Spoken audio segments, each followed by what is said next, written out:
Drake Riggs with RT Sports, standing with Brad Tavares, who's competing at UFC 244, obviously, against Edmen Shahbazyan. Brad, it's been a while, man, since we last saw you. How are you just feeling overall, getting ready to fight again? I'm honestly just excited, you know. I was out for over a year, not a layoff that I really wanted, but due to injuries and some doctor mishaps, you know, that's what ended up happening.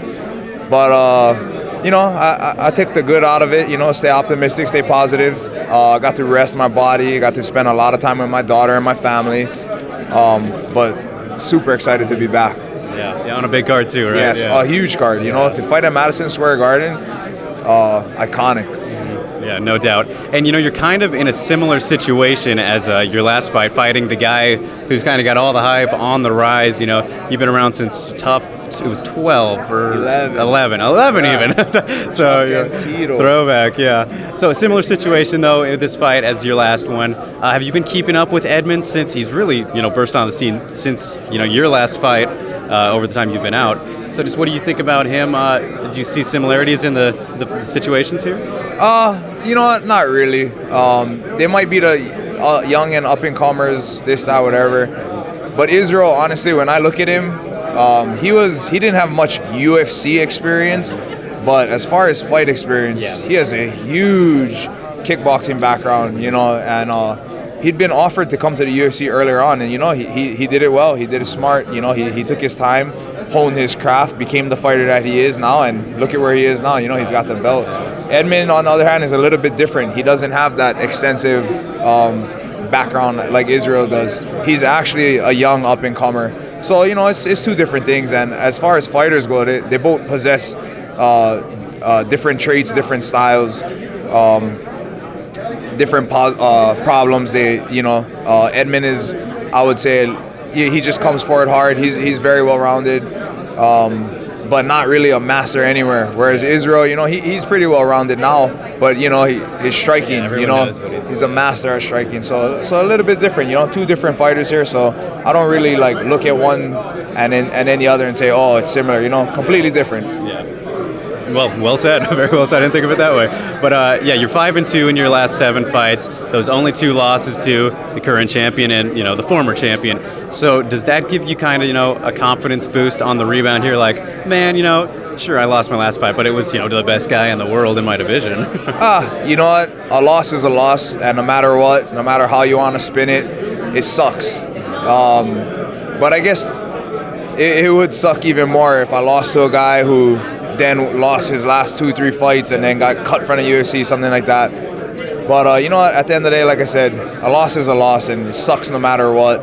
So I'm just looking forward here to get to jumping back into the win column and getting back to my winning ways. You know, I don't even really think about it once we're in there. It's just about winning. Yeah, definitely. And, you know, just speaking of Robert and Israel, what did you think of the fight? You know, did it go how you expected it to? Just, you know, what are your thoughts on that crazy situation? So before they were even matched up, before Izzy even fought Kelvin, I had a feeling that, you know, Rob and Izzy would fight one day, or just that triangle right there, that Kelvin would fight Robert fight Izzy fight Kelvin, that type of thing. And when I looked at Robert and Izzy, I honestly kept bouncing back and forth. At first, I was like, oh, you know what? I think Robert would beat him. Then, I think I played a fight in my head. I think Izzy would beat him. Yeah. But at the end of the day, right before the fight, I ended up picking Israel to win that fight, but not in the fashion that he did. I honestly thought it would be a 5-round war, and I thought that he would just use his length and his striking to just, you know, to beat him, ultimately just defeat him. But I did not see him finishing Robert, so that was a surprise. Definitely a crazy fight that was and finish. And, you know, we touched on it a little bit earlier. Been in the UFC for quite a while now. Tough 11. That was 2012 or 13, right? A good amount of time. So I'm just curious, what would you say your fondest memory has been so far, you know, competing in the UFC? Well, you can pick one. That was actually 2010. So okay, geez, yeah, just way off. Yeah, a while ago. But my fondest memory, you know what? Honestly, there's been a lot of good wins along the way and a lot of fun times.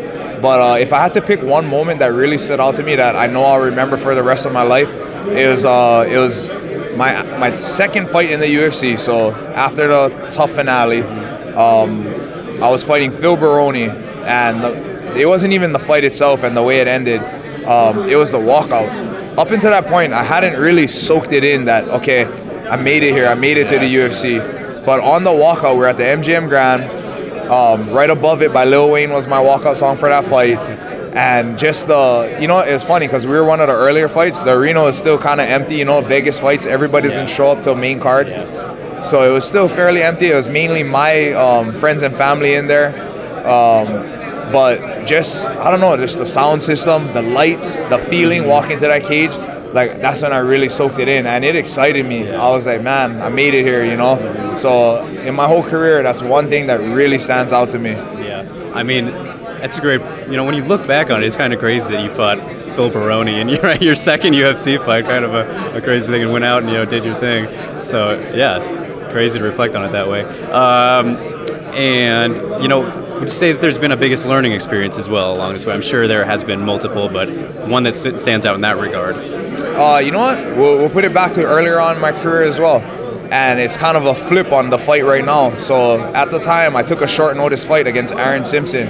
Aaron Simpson was kind of where I am now in my career. He had been in the UFC already. He had been a name that everybody knew. And I was the young up-and-comer. I was 22 or 23 when he and I fought. So I was kind of the Edmen in that case. But anyway, what I took from that fight, in that fight against Simpson, he just kept trying to take me down. He couldn't put me against a cage. Up until that point, like I was comfortable with that in practice. Like people trying to take me down, they can't take me down. He did it in a fight. I ended up losing that because obviously he's controlling me against the cage. So that was one thing I was like, you know what? I can't ever let anybody do that to me again. And since then, it has never happened again. So there you go. Yeah. Right on. And last thing I got for you here, Brad. The big story for UFC 244 is obviously, the main event, BMF title, Nate Diaz, Jorge Masvidal. Just curious, though, what you think about the whole idea of the BMF title as a title concept. Just what do you think about it? Very unique idea, You know what? I like it. I feel like the people that have negative things to say about it, fighters and fans alike, is like, chill out. It's not they're not going to give them an actual belt. There's not going to be a BMF division. You know what I mean? Like, relax. It's two guys that just want to, like, look at their fights and their fighting style. Like, they earned that title.